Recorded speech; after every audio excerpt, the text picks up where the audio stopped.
কি তুমি কি কলেজ ছেড়ে দিচ্ছ? হ্যাঁ, 4 বছর কলেজে পড়ে আর কি মিলবে? শেষে তো চাকরিই করতে হবে। তবে নিজের 4টে বছর নষ্ট করব কেন? কিন্তু মাহি, তুমি ডিগ্রি ছাড়া ভবিষ্যতে কি করবে? জীবন একটা খেলার মাঠ বন্ধুরা, এখন বয়স আছে, ঘুরে বেড়াবো আর মজা করব না? ঠিক বলেছো, কলেজে বিশেষ কিছু শেখার নেই। আমার তো মাহিকে দেখে হিংসে হচ্ছে, কত সাহস ওর। আমার মনে হয় যে সময়ে যে কাজটা জরুরি সেটাই করা উচিত। আমাদের ভবিষ্যৎ নিয়ে ভাবা দরকার। আমার মনে হয় মাহি একদম সঠিক সিদ্ধান্ত নিয়েছে। আরে চলো রিঙ্কি, আমরা গেম খেলি। রিঙ্কি দেখো, মাহি সাংঘাই চলে গেছে, কত মজা করছে ও। আরে বাহ, ওর লাইফ তো একদম সেট। রিয়া দেখো, মাহি সাংঘাই পৌঁছে গেছে। আরে বাহ, আমি এইমাত্র লাইব্রেরি থেকে ফিরলাম। তোমার লাইফ তো একদম বোরিং। ভবিষ্যতের জন্য এখন যেটা জরুরি আমি সেটাই করছি।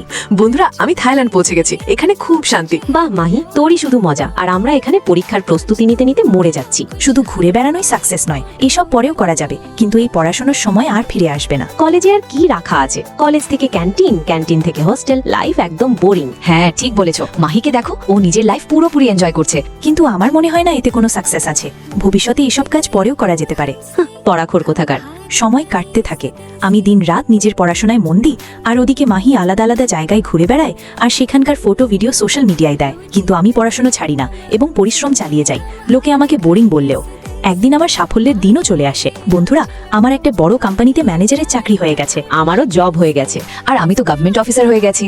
আমাদের 3 জনের পড়াশোনা কাজে লেগেছে, আর আজ আমরা সফল। সরি, তোমার কাছে ডিগ্রি নেই, আমরা তোমাকে চাকরি দিতে পারবো না। মাহি অনেক অফিসে চাকরির জন্য যায়, কিন্তু কেউই ডিগ্রি ছাড়া মাহিকে চাকরি দেয় না। এক্সকিউজ মি, একটা কফি দিন। জি, 1 মিনিট। মাহি, তুমি এখানে? রিয়া, তুমি? মাহি, 2টো কফি নিয়ে এসো, একসাথে বসে খাবো। মাহি কফি নিয়ে বলল, রিয়া, আজ আমার খুব অনুশোচনা হচ্ছে। ইস, সেদিন যদি তোমার কথা শুনতাম। মাহি, যে পড়াশোনাকে তুমি বোরিং মনে করেছিলে, সেই পড়াশোনাই হলো সাফল্যের সবচেয়ে নিশ্চিত পথ।